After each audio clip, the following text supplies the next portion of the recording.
'Cause I love you for infinity. I love you for infinity. 'Cause I love you for infinity. I love you for infinity.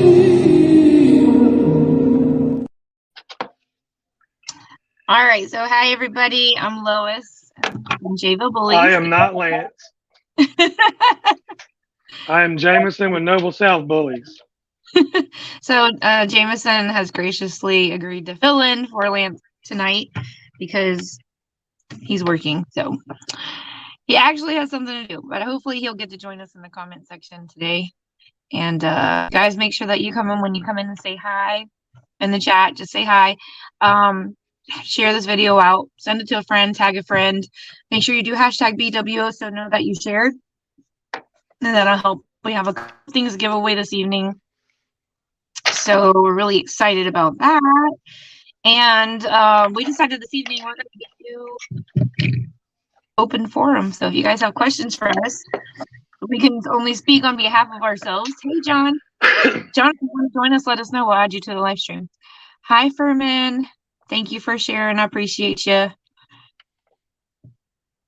Let us know where you're watching. So we are sharing, we are live streaming this to 3 different places. You can either watch it on the BWO page, my personal page, or you can, Joe says Lance got sexy.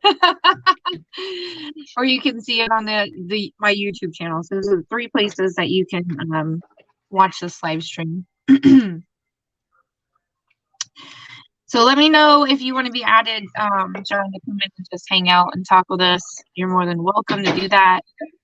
Let's see. I'm going to start a spin wheel for the BWO giveaway. So if I look like I'm not listening, it's because I'm putting people on the spin wheel. So I figured today, John says I'm driving. What's the YouTube channel? So I started it out with my makeup stuff. So it just goes to my YouTube channel, but it's Pray and Slay Live with Lois. It's a makeup channel pretty much, but hi Monroe. Facebook for me, Furman said. Okay. I probably do need to change that to something more dog oriented now that I do more dogs than makeup. All right, so I agree. Yeah. Yep. So I don't know. We kind of figure we just do open forum because we usually have it pretty locked down, and we always end up with more questions than we can answer. So I figured, you guys probably have questions that you didn't get to ask before, or maybe they got asked and got skipped.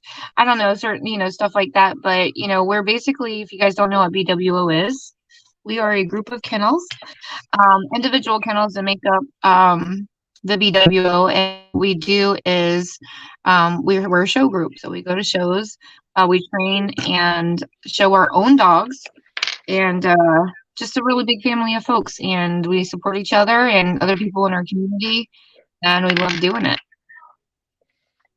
Let's see. Did I miss anything about that thing? No, and we're always willing to help, even if you're not BWO. If you see us at a show, look for this shirt, the hat. Got any questions? Are you new to it? Let us know, and we'll answer it to the best of our ability. For me personally, if I don't know the answer or have the answer, we can go find the answer together. Yeah, I think that's really important too, because I don't think everybody is on that same page. So I feel like sometimes for me, from what I've seen, you definitely have a lot of people out there that are willing to answer questions, and then you have some people that are out there that want to keep all the secrets because they don't want you to beat them. Right, and you'll notice who those are real quick. Just my biggest piece of advice for showing is go to a few without your dog, sit back and watch, soak it all in. Y'all should come out to Colorado for the ABKC Rocky Mountain Bully Battle Royale. It's September 2nd. Colorado, I'm in Florida, so that's a very long drive. Right, I would I'm love in to South go to Mississippi. Mm-hmm. We have a brother-in-law up there in Colorado. We've been talking about wanting to go up there to see him anyway, but we will eventually head up that way. I just don't know when. I Right. think we have a lot of shows already booked for these next couple of months. Actually, for the rest of the year, we already know the shows that we're going through. We kind of sat down and mapped them out. So our next show is going to be the ABKC show in Columbus, Georgia. What about you, Jameson? September 2nd in Mississippi. It's an ICBR show. It's 2 Yeah. hours from the house. I can't miss it. Yeah. Drive there and drive back easy. Absolutely. Which we do that anyway, unless if it's over 10 hours. But Yeah, it's rough. It's rough when it gets over 5 hours for me. It really gets rough. So we have had a lot of really cool things going on BWO out there in the show world these last especially those last few months. I feel like we've been doing a lot out there. We've had a lot of dogs come into champions out there in the ring. We've had a bunch of our kennel alone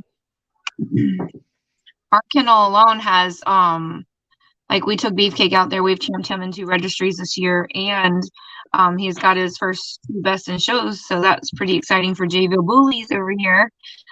We have a female off of Jameson's out of his camp, Noble South Bullies, and she's 30 points away from champion. She's got all of her majors, so we've got a lot going on over here. Super excited about that, and I know Jameson's got some stuff going on as well. We kind of in a slump right now. Bo's at a point to where he's not gaining much traction in the champion class for ABKC. Rip's he's in that stage where he's not quite hit another pop yet, but he's right there. So that's why we're pushing more ICBR and BRC. 1, to get Bo out more, and 2, Rip's way more competitive there right now. As soon as he hits that next pop, we'll be hitting ABKC pretty hard. By the way, Raymond it's Raymond, correct? Mm-hmm. When she gets those 30 points, it'll be champion Bodacious' first champion offspring. Congratulations. We're super excited. Yeah, so we are going to be hitting. We have another. I think we're going to be. Are we going to be at that show, Joe? September 2nd. Are we going to that one? ICBR. Is he in here? Where is he at?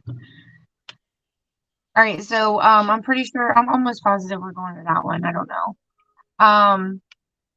I know we got a bunch of them. So Heather says, I need show advice from the pros and tips and helpful advice. So what's your specific question? See if we can help you with that. And if there's anybody else that has a question, if we don't know the answer, we'll let you know. And if there's somebody in the comments does know the answer, you're more than welcome to help out. Yeah. Got you down here. Got Corey. Hey, Corey. Got Vicky. Vicky's in here too. You guys on the week. Joe says, I love going to multiple registries. I do too. I like meeting the different people, and I like seeing different dogs. It's very interesting to me to see how the judges pick, because it seems like it kind of varies from registry to registry too. I know some of you guys kind of noticed that. You found the YouTube. Thanks, Furman. She says, I'm showing in Columbus for the first time. How do I get over the anxiety of being nervous? You got any advice for that, Jameson? I don't know if I can give my tip out on that and not get kicked off of Facebook, but I have a little bit of encouragement myself to begin with. The biggest thing is the more you're out there, the more comfortable you'll get. I don't know about you, Lois, or any other handlers. For me, the nerves get worse. The higher up I go, I figured, okay, I got Bo. I champed out my female. I'm like, all right, I got a champion now. My nerves are going to get better. Brought Bo into the show ring. Nerves did not get any better. I'm like, okay, I champed him out, so it's going to be easier in the champion class. The nerves never really go away. You learn how to deal with them. You adapt to your nerves and figure out what to do to overcome it. For me, I'm in my own head, hey, this is what you're doing. This is what you're here to do. You're going out there to win. And I kind of just pump myself up before I go in the ring. I give myself a little pep talk. So if you're really nervous, one thing that has helped me is to channel that energy elsewhere. So like chew a piece of gum, have like a millimeter in your mouth, just something that you can focus that energy on that. That way you can do what you in there do. Another thing is to remember that the judge isn't there to look at you. He's not even, he shouldn't even be paying attention to you if he is, you're in the way. So your focus needs to be on your dog. If you're with your dog, you're there to present a dog. So you need to make sure you are presenting and showcasing that dog to the best of your ability and not worry about what, they're looking at you. So just try to keep yourself out of the way as much as possible, out of the judge's way, and let the judge examine the dog. And that's helped a whole lot. I know that practice is huge because it also builds your confidence. If you're practicing at home, it's completely different than you just walking in the ring and not having been doing your homework, because you have a dog and it might, hey, sorry, I don't know if my signal's going in and out or what. But your dog might handle differently than the next dog. So if you are not working with your dog, it's going to show in the ring. So that's important to make sure that you're practicing. Yeah, for me, mine was kind of trial by fire. When I started, like my first time in the ring, I was in the ring with Kayla, with Devin, with Fam. So I'm like, I'm really the new kid on the block. And once, I got some wins over some top handlers, that helped me settle out a lot. It's like, okay, I can do this. It's just one of those things that you're going to have to deal with your nerves anyway. You would, like, how do you deal with your nerves when you get pulled over? Like, whatever your own way of dealing with those nerves, that's how you got to do the same thing when you're in the ring. Yeah. Skyla says, tips on how to keep your dog's head up in a stack. I come get Bo and work with him for about a month and you'll learn it. Treat. Bo is the only dog I've ever trained or brought into the ring that is food driven. And that's the only thing that would keep his head up. I got a couple client females. They're good with the lead. And I put the lead right behind their ear, pull it up on it. And I really work the stay or wait command with them. The wait command's real big. Any training I do, when I take the dog, when I go outside, we stop at the door. Stop, wait. I exit the door and they cannot move until I give them the command. And I work that religiously. I work the stop, wait command more than any gating or stacking practice. You can, because you can use that and roll it into your training. Absolutely. Yep. I use that wait command too for their food. So it's because they're going to have to eat. So, and they want to eat. So it's a good way to grab their attention and teach them to wait for your command on certain stuff. So that's what we do. Mm-hmm. And so what I do about holding their head up during a stack, what I do is they have their collar on. I like to take my fingers and pull it underneath that collar under their chin. And then I use this as a rest. They rest their muzzle right here. And you can take your other hand and pull up. You got to make sure the body's fully stacked by the time you pull the head up and we're in this final position. So I pull up like that. So I've got a hand under the head where you don't want the judge to see your fingers. You need to be on the back side of that head by the jaw. And then use your other hand to pull up on the other side. That also allows you to kind of step more towards the front of the dog a little bit so that the dog can see the judge can see the top line really good. And that's been helping me a lot lately too, just to get out of the way of the dog so the judge can see him all the way instead of seeing me all fumbling behind him and stuff. Absolutely. So that's been helpful. But it does help to have, I feel like, both sides, because you're controlling that head, and he'd stay most likely, for me, will stay still more if I have that control of the head. Joe said to be consistent. That's yes. The biggest thing, and that's with anything, any kind of training with them. If you do it one way, do it that way every single time. Yeah. I'll hear people in the ring. They're like, hold, stay, wait. you're doing too much. Your dog's having to learn too much. That's why, I tell all my clients I use the stay wait command or the stop wait. I'm sorry, stop wait, and they'll be like, oh, so I tell them to hold or tell them to pause. No, no. If I'm going to train them, you need to do the same thing I'm doing. Stop wait. When we do our gate around the ring, our down and back, or our gate around, when it's time to stop, hey, stop, wait. I'll set them again, wait. And the biggest thing I see with a lot of new people coming in, always, always, always present show side of your dog first. Don't worry about your side until you get the show side set. Set the show side, adjust your side, hold the stack. Furman says bait will also keep the head up. So I agree with that too. I think that helps a lot. It also helps with expression for the dog. It helps like point their ears up, especially you don't want to be just like shoving the food in their face the whole time because you want the judge to be able to see the parts of the face, the muzzle, the stop, all of that stuff. And if you're just constantly allowing that dog to dig at that, it kind of distorts their vision to be able to see the face. So pulling it away for a second so the judge can see, paying attention to what the judge is doing too. So if you have a bait driven dog and you're putting it in their face, when the judge is looking that way, take it away. So that way so the judge can get a good look at the dog, and usually their ears go up too when you pull it back because they're waiting for you to give it back. So that helps a lot too. Corey made a good point to never make a last minute change while in the ring. I needed one major for my champion female to champ out, and we were in Birmingham, and I was told, hey, speed her gait up a little bit, and I did. And Alton Banks called me to the side afterwards.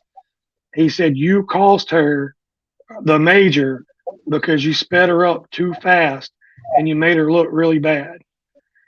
And then the same thing happened to me a month later in Kissimmee.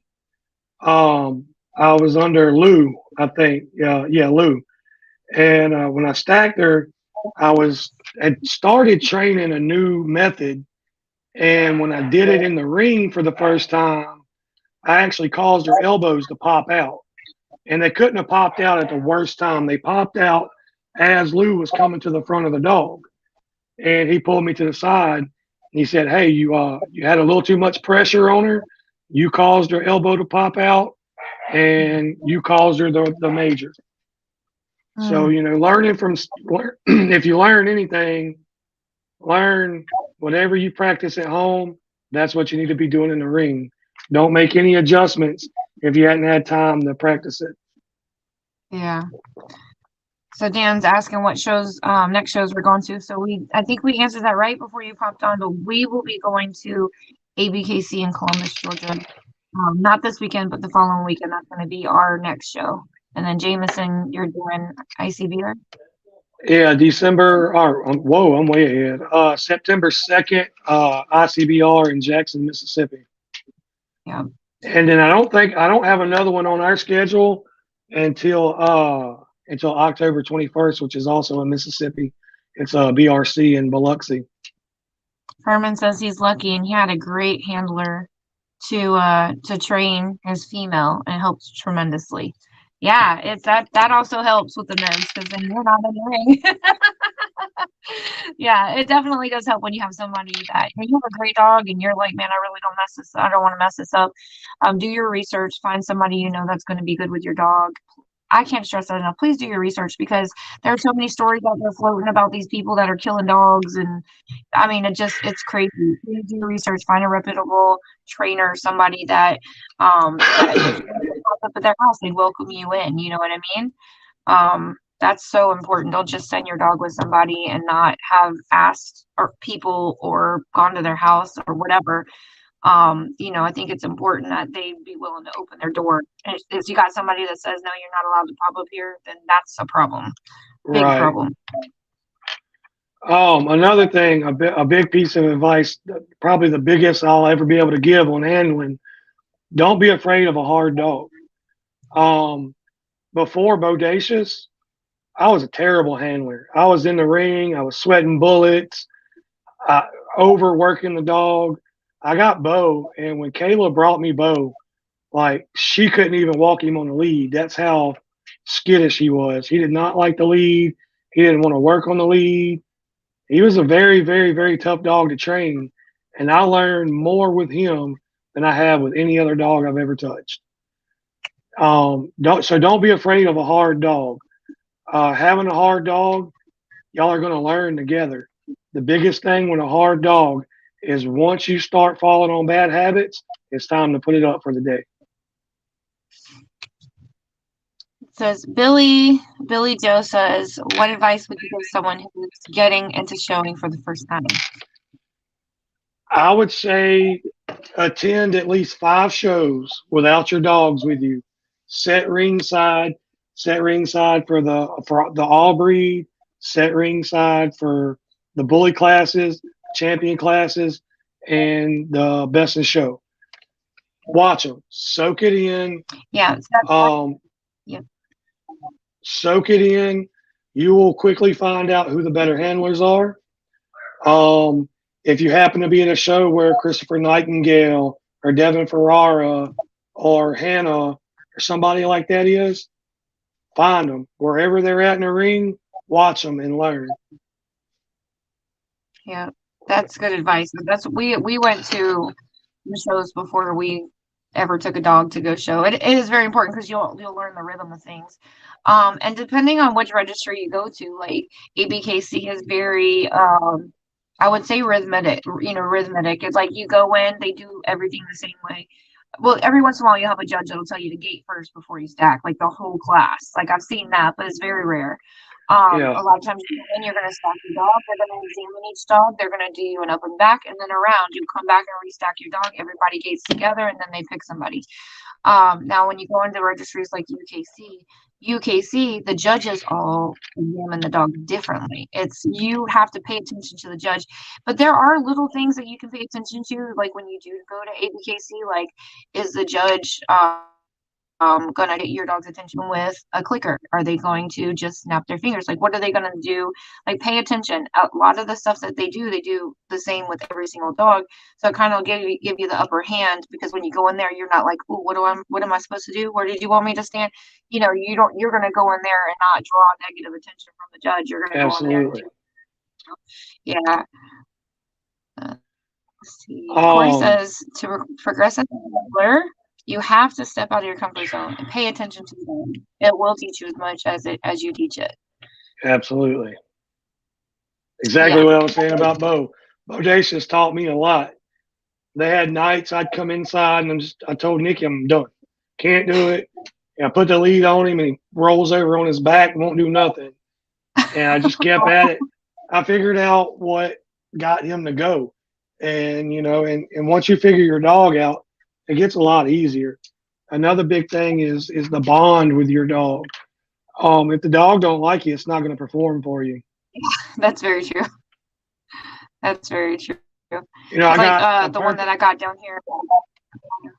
Yep. Go ahead. I got a dog that come down here from Ohio for me to train. And when he came down here, and she let me know, like he doesn't like men, like he's kind of shy, like he growled at everybody when he got here. He just didn't want anybody to touch him, and that relationship building is really important with your dog. Like it's absolutely. It's not about just taking your dog and going, okay, we're fixing to learn how to gait on the leash. Like that dog's not gonna want to walk with you. If you want to leave and walk with a stranger, like that's not. You really need to learn and learn their personality. You need to you do definitely need to build that relationship, because that strengthens their trust with you, and it also helps you establish leadership in the relationship. And leadership is very important in the relationship with your dog, more than people know. And I see a lot of people that are like, oh, I am the leader. I can tell when just from listening to somebody, like you're not the leader in your relationship. When you tell me you're pulling you down the tree with a harness on, you're not the leader. No. So, like talking about the dog, if the dog doesn't like you, I got my best example for that is I handle Champion Cobain. His first show, ever. First time out in public ever was Shreveport at the end of last year. I ended up being able to champ him out in that one show, but he doesn't like me. He don't like me a bit. So when him and I are in the ring, I really got to coerce him to do anything. Devin at Shreveport, show two, Devin pulled me to the side. Excuse me. Devin pulled me to the side and she said, "Hey, baby talk him. You're going to have to baby talk him." Once I learned that works for him, we Yes. did better together. But he doesn't Yeah. like me at all. When he sees me, he wants to go the other way. And well, he's got a backstory of the reason why, and you know, and for me, what I really need to do with him is I need to get him at my house for about a month so him and I can actually bond. But when he's away from his owner, he has extreme panic attacks. So me getting him for a month isn't it's not an option. So normally what we'll do, say if there's 4 shows, I'll show him the first 2, he'll get fed up with me, and then his owner will show him the second 2. But as far as a dog, building your bond, when me and Bo go out and work, when he does right, I'll sit on the ground and let him jump on me. I'll scratch his belly, his butt, whatever. If you just go out, work with your dog on stack training, and then go inside and put them up, they're only going to relate to, hey, I go out here and do this, and then he ignores me. Or I go out here and do this, and then I just go back and get back on the couch.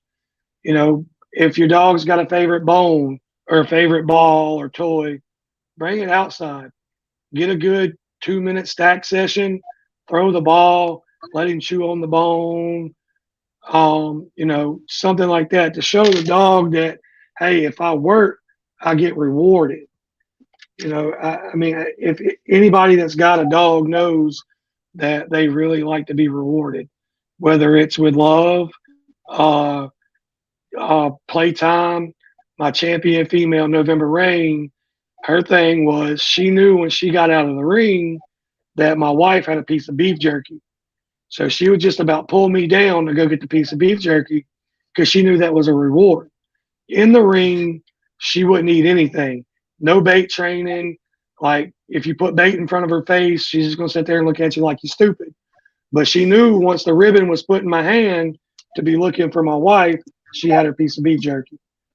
So that's what you got. That's what you got to figure out. You got to figure out what makes your dog tick. What does your dog see as a reward? I see Tiffany's got a question on a hyper dog to stay still while stacking. Repetition, repetition, repetition, repetition. When they stand still, reward them. When they don't stand still, do not reward them. Right. Right. And then going back to those wait commands and stop commands, working with them on those, that's very important because you can roll that into your stack training. Also, another thing is when you are dealing with like a very stubborn dog, that remember I talked about how gripping the collar underneath with these 2 fingers. So when you're looking at the dog, you're going to use these 2 fingers and grip underneath. Make them rest their head before you do any training. They need to be calm because if you got a hyper dog running all over the place, they're not going to work for you. Get them to rest that muzzle. If you try to lift that muzzle, that's them trying to take back the power. Make them wait, and once they can wait and rest, talk them. And you can also talk them in this like a calming voice. That helps too. And then also what Joe was saying too, if you have a super energetic dog, work them out before working with them for training because that gets some of the energy out, and that works great when you're going in the ring with a hyper dog because if you take and gate them a little bit first before you go in the ring, it helps get some of that jitters out. So definitely working with them. You need to establish leadership with your dog, which is where we're going back with a whole relationship building with your dog. So they need to understand that you're the leader and you want them to do something. So if you can get them to hold their head and rest their head in your hand, a lot of times that will calm them enough and you can do whatever you want and they'll listen to you. But you also got to pair that with the wait command and stuff and repetition. So it's not just like one trick. It's like a combination of things you have to do. Absolutely. So I can't hear you. What is helpful tips when you have a dog with anxiety? CBD oil. Use CBD. I was gonna say CBD helps too. Another thing is trying to help oh my gosh, I was gonna say acclimate, but it's not acclimate. What was the word? Not destimulate. What's the word? Desensitize them. Desensitize them. Desensitize. Bring them to Desensitize. Lowe's. Bring them to Yeah. Lowe's. Stack them at Lowe's. When you have them stacked at Lowe's or Home Depot, have people come up and just make noise. If there's an aisle where they're running a forklift, go on the aisle next to it. Work your dog. Get them used to it. Also, when you're at home training, bring a speaker outside. Put dog barking noises, loud music. Kind of mimic the show environment. If you go to a BRC, there's going to be a lot of loud music. Train them with loud music. Put dogs barking, puppies crying, wolves howling, and just get them desensitized to loud noises. Yeah, the desensitization stuff does help. It helps a lot. Also, just also too, they kind of feed off your energy. So if you're gonna act nervous because you think they're nervous, they're gonna be nervous. So you need to act Absolutely. like, when people are going by, you're not like snatching up on them. You need to act like you don't see the people and just keep going, and they're gonna feed off of your energy. So I think that's another thing people forget is that they're nervous because you're nervous. So try to act like these are just perfectly normal. This is what we always do, and they will follow your lead. Another thing is if you have a highly anxious dog, don't look them in the eye. I know people are like, what? It doesn't mean that you are giving them leadership because you won't look them in the eye. What it means is that you're not, it stresses them out. When you look them in the eye, it makes them think that something is wrong. Like when two dogs are fixing to go at it and they're in each other's face, that's what they're doing. So if you're like staring them in the face, they're thinking something's wrong. I need to figure out what it is. And I need to protect mom or whatever. So you really kind of need to not stare at your dog when you're trying to do like training or gating or any of that kind of stuff, because it takes the focus away from what they're supposed to be doing, and they're on alert, especially when they're high anxiety already anyway. Your energy 100% transmits through the lead. There's no way around it. I've gotten aggravated in the ring before, and my dog shut down. She wasn't moving the way I wanted her to move, and I got aggravated. And when I got aggravated, she completely shut down. Put her feet dug in, locked the brakes down, had to carry her out of the ring. Your nerves play a big part of your dog's nerves. When you're gating them, doing your down and back or your roundabout, don't stare at your dog. You're going to make them nervous. Glance down at your dog, put your eyes on the judge. Glance down at the dog, put your eyes on the judge. Yeah. So that biggest thing, like I said, and just like Jameson's telling you guys, if you're going to sit there and stare at your dog, it's going to make them very nervous. It stresses them out, puts a lot of pressure on them. So again, just even when you're in the ring, when you're gating them, you kind of just need to be like, this is what we always do. And it's going to help your anxiety too. Like, this is what we always do. This is normal. We're gating or walking just like we do in the parking lot or wherever we do it. So that's really, really important. Corey says, when we're approaching a nervous or anxious dog, physically approach the dog from the side and bottom if possible. Allow your dog to feel that they have a way out if need be. Absolutely. Yep. So, and another tip that was given to me by a UKC judge, because Shortcake is one of those dogs that sometimes gets very nervous. And so she's like, be where the dog can see you. So like, go to the front of the dog. So as the handler, if you go to the front, just make sure you got a good grip on the head so she doesn't turn around and bite anybody or anything like that. If you're worried about that, just make sure you got control of the head and just reassure her. So like calming voice. Don't be tense. I know you got to hold that head, but that's where that practice comes in, because as long as you practice, like we hold the head this way, then they're not going to be nervous when you do it. But that's kind of important too, is because if you are just like, you're just choking up on the leash and you're just like, you're really tense, the dog's going to feel that. They're going to feel every bit of that. And if you're staring them in the eye, like, you better be good, they're going to be like, something is really up here. Like, you're staring me in the eye, making me very nervous. So try not to stare them in the eye as much as you want to. Look over the dog, look on the side of the dog, look past the dog. Just don't stand on the other. Skyla says she walks hers up and down, uptown, and takes them to the schoolhouse. It's louder. The louder, the better for me. So when I'm working with Emmeline or Landon, they're not allowed to look at their dog if they're gating.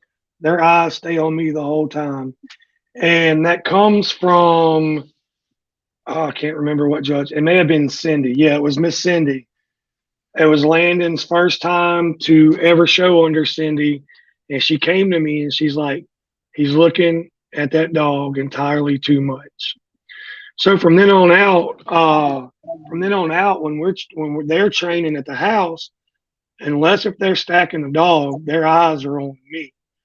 First, it shows the judge, hey, I got my dog in control and I'm respecting you by making eye contact with you. Another thing, and you'll see me do it as well, the kids don't do it as much because they're not 100% comfortable with it yet. But when the judge is feeling over my dog, I'll take my 2 fingers and I'll hold their muzzle and I'll walk around in front of the dog. And I'll hold the dog there just like that until they're done with their feeling and all that. I don't know if, let's say Bodacious has a sore muscle in his rear and the judge goes to pushing on his rear. I don't want him reaching back and snipping. So I got full control of his muzzle. You know, I've had a couple judges, hey, thank you for that.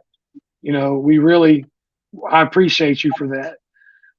Anytime, I always try to stay on the opposite side of my dog. If the judge is in the middle, I'm on the side of my dog. If the judge is looking at the dogs from the rear, I'm in front. If the judge is looking at the dog from the front, I try to get to the rear as much as I can, just so I'm certain the judge is getting the best view of the dog possible. Yep. And do not make any corrections while the judge is looking at you. If you got a foot out of place, let it stay out of the place until the judge looks away. Yep. That's where all that practice comes in too. So you get your dog stacked quickly, and that muscle memory will come into play with the dog because the dog will be already familiar with where the placement should be because that muscle memory will kick in. So that helps a whole lot. But yeah, exactly what he was saying. So we kind of touched on that earlier too. Like, stay out of the way of the judge. So like, get your dog stacked and then don't like hang over it. Make sure your leash doesn't hang over in the front of the dog. Don't like have your hands all in the way where the judges can see the face. Like, try to keep your hands out of their face when they're looking at you from across the ring. That kind of stuff. And then when they are dealing with like their rear and all that, go to the front of the dog so they can have the whole dog. They can feel down the dog, touch the dog, all that. And moving to the front of the dog also makes the dog feel more comfortable. Another thing, I won't let some dogs I will, if I know the dog real well, but like Bo, I will not let a judge check Bo's bite. I make sure I do it for them. Because if his hand smells like food, Bo's nipping. And that's just how food driven he is. So I've actually made it a practice. To any dog I'm working with, I always, when the judge, I know they're approaching to see the bite, I go ahead and I get the bite ready for them before they even have to ask. Just because, strange person with their fingers by your dog's mouth, it shouldn't ever be an issue because they should be used to it, but you never know that one time. And the last thing I want is to be dismissed from a show because my dog nipped.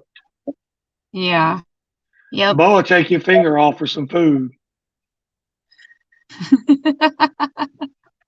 Like, seriously, when I bait Bo, let's see, get some of my kids' makeup. I have to turn my fingers in like this when I bait Bo, or he'll take the tip of my finger off. And it's not that he's biting quick and like snapping, but like when he gets a bite, he wants to get the whole bite. He don't want a little bitty one. So I got to literally, like I'm chopping some food up or something, I got to keep the tips of my fingers moved in. I don't know if the dog, right? I don't know if the judge had a burrito before he walked into the ring or not. So I'm not chancing it with Bodacious. Oh Jenna, my I've seen goodness. him do it in the ring, Jenna. But yeah, it's you got to know your dog. You got to know the do's and don'ts of your own dog. And if you don't know the do's and don'ts of your own dog, don't bring it into the ring until you learn it.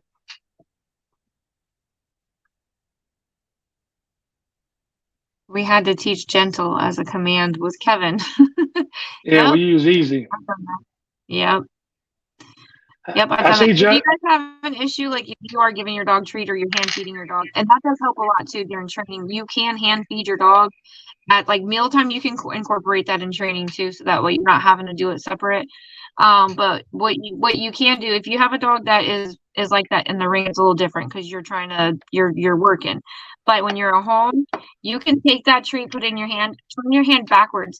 If you were to put it frontwards, they want to snap your hand and grab it, right? But if you turn it backwards, they know your hand is backwards. They can't eat it through your top of your hand.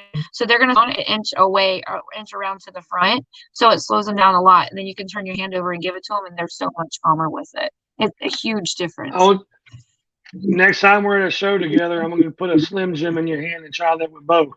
I'm going to do it. I'll do it. I'll Look, show you. he bit Miss Pearl one time. How about had a heart attack? She was trying to give him a piece of treat. She probably smacked him. She smacked him. And I tell you, after she smacked him, he got a lot better with it. But if it's a Slim Jim, hang it up. He's coming after it. Oh my goodness! I see Joe's comment about Landon coming out of retirement. Man, if you can talk him into it, I'm down for it. I've been begging him for him to get back in the ring. He needs his own dog to do it. Well, Bo is technically his dog, but he's too your much. Dog now. Well, Bo's too strong. Like Landon, he's little, and Bo knows that he can pull and move, and Landon can't correct him. Like, and it could be the relationship they have with each other because they're always playing. Yeah. I don't know. He kind of lost a little bit of interest, and he's got football and baseball. So I think he's just wants to be a kid. He's got too much going on. Yeah, you can respect that. Yeah. I don't know. I think with Bo, I don't know if Nikki's still on or not, but with Bo, I think Nikki's about to be his permanent handler. She had him looking way better than I ever had. She did really good with him in the ring. And that's the first. That's like the second or third time she's ever stacked a bully, and the first time she's ever had Bo on lead. Wow. Definitely needs to do it more often. She did so good with him. Yeah, when I look back at the pictures, I'm like, damn, I'm about to lose another dog. Because Rip is Emmeline's. Bo, the two show dogs, Bo and Rip, that's the only two I have right now besides my client dogs, but I'm okay with it. I was never supposed to be in the ring. Landon got us started, and I ended up having to go in for him one time and fell in love with it. Yeah. So yes, that's a story for. Go ahead. For real. So are there any other questions that you guys have? We're probably gonna wrap it up in here in a minute, but we have a couple of giveaways. So we're gonna make sure we get all the questions. If there's any of them are missed. Your husband's trying to get in the doghouse. I've seen this comment up there about when you look him in the eyes, he gets scared. I saw that. He should be. He's gonna be sleeping with a convict tonight, huh? Yeah, he is. He keeps it up. He hates sleeping with dogs too. He hates it. I love it. I'd bring all the dogs to bed if I could. Yeah, until you get a Frenchie. Oh, we got one, but it sleeps with my daughter, so we're still good on terrible. That. Baby sleeps with us. Baby sleeps with us, and she's got to be touching me and Nikki. A Mm. couple of weeks ago, I got a bad problem with sleeping with my mouth open, and I turned the wrong way, and she farted right in my mouth. That's It was awesome. terrible. No, it's not awesome. Oh, that's awesome.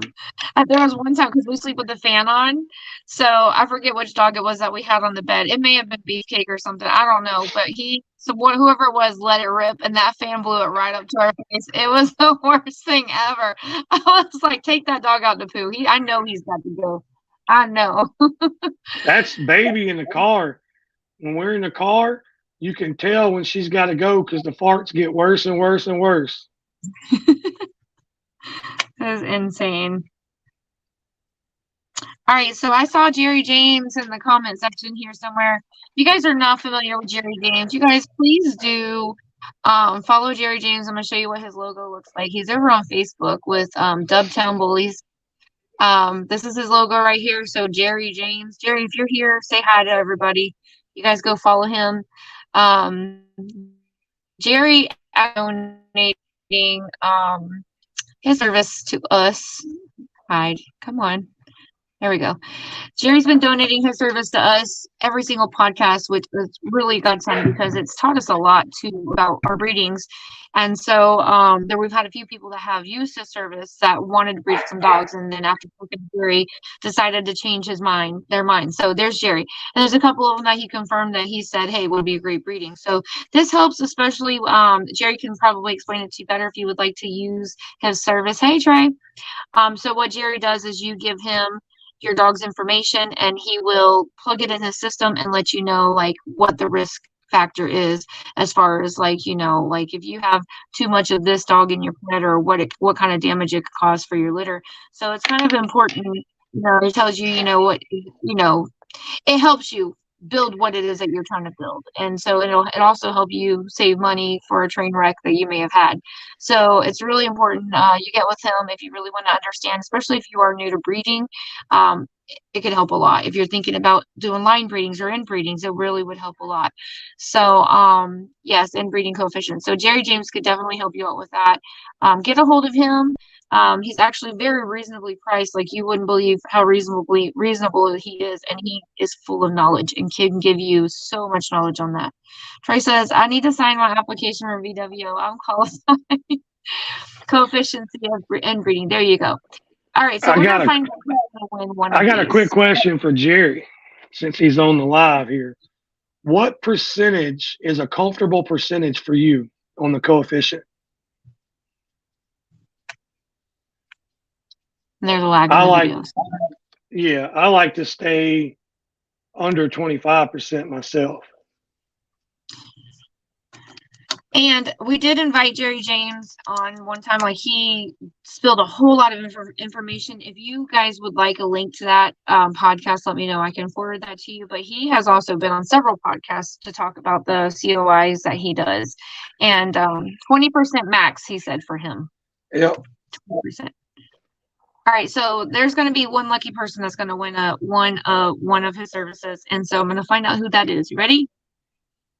One of the people that shared this video that did hashtag BWO, that person is going to win. Chris won something last time, didn't he? He won the stack box. Chris is feeling lucky. All right, Chris, if you're still in here, talk to Jerry James. Make sure you reach out to him. It's going to be your responsibility to talk to him. And then the other thing is that I have is we have some BWO. We have a BWO magnet that we're going to give away. So here we go. You ready?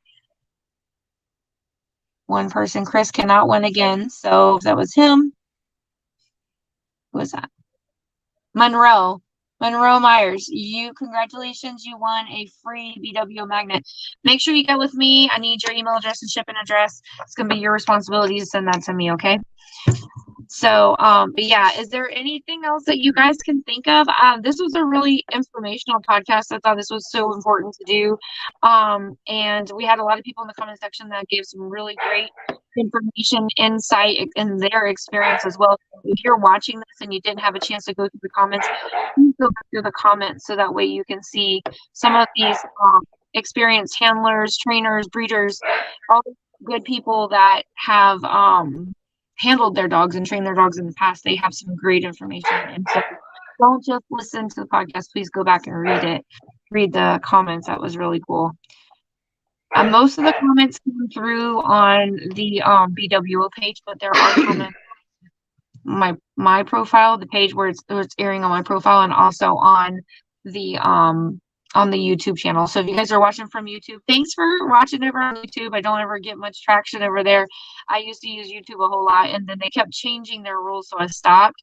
But if you're there, go ahead and subscribe. I'm going to start posting like my reels and stuff there. So I'm going to start putting more content there. It'll be dog stuff.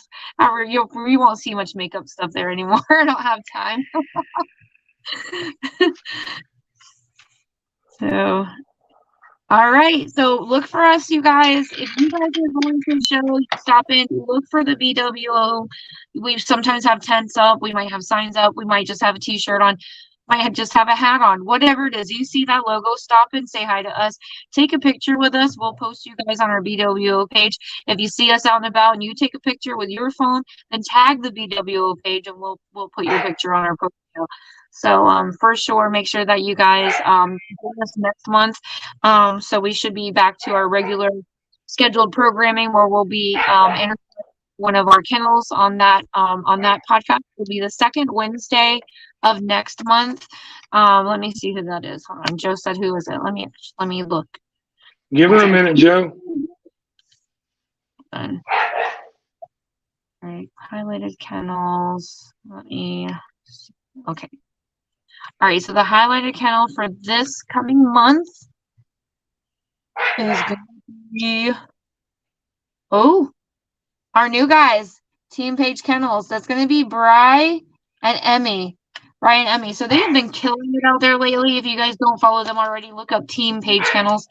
If you need the link for that, go to the BWO page, and on the announcements, which are like right above the posts on the page, you'll see a post that is with a list of all the kennels and the members from those kennels. So you can go there, find them, and click on those, like their name and their kennel page, and follow those. And you'll start seeing content, like a bunch of content pumping out from them. I never have an issue with them. They always seem to post some really good content, really good stuff, and you'll see them at shows. They go to shows quite often, so I'm pretty sure you'll see them. If you do stop and you see them, please take pictures with them and tag us, and just be like, I got to meet Brian and Emmy. So that's really cool. I'm excited. I'm excited to see them because I know that they have been working really hard lately and have a lot to probably tell us. I just want to say for everybody watching, y'all keep a lookout for when they highlight my kennel, Noble South Bullies, because I will be donating a stud credit to Real Love Bullies, my own Riptide. Yep, he's got some good blood on that dog too. He looks really good. If you guys haven't had a chance to see him in person, if you see Jameson, ask him, can I put hands on him? He'll tell you yes. Can fill up his Absolutely. dog. But thank you guys so much for joining us. Really appreciate you guys giving us your time this evening. And don't forget to look for us on Wednesday, second Wednesday of next month. And the date on that, just so you know, and it's going to be 8 p.m. Eastern, Wednesday, September the 13th. September 13th. So Wednesday, September 13th, we will be interviewing Emmy and Bri from Team Page Kennels. And we're going to be able to, we're going to build up. I'm pretty sure we'll have some more things to give away. Jerry James will be doing his giveaway again. We'll be giving away another magnet. And then, I'm sure we'll have some other stuff because Emmy is very talented and makes a whole lot of stuff. So I'm sure she'll have some stuff to give away. But we'll see you guys on the next one. Thank you guys. Have a great night. Appreciate y'all joining in. Bye.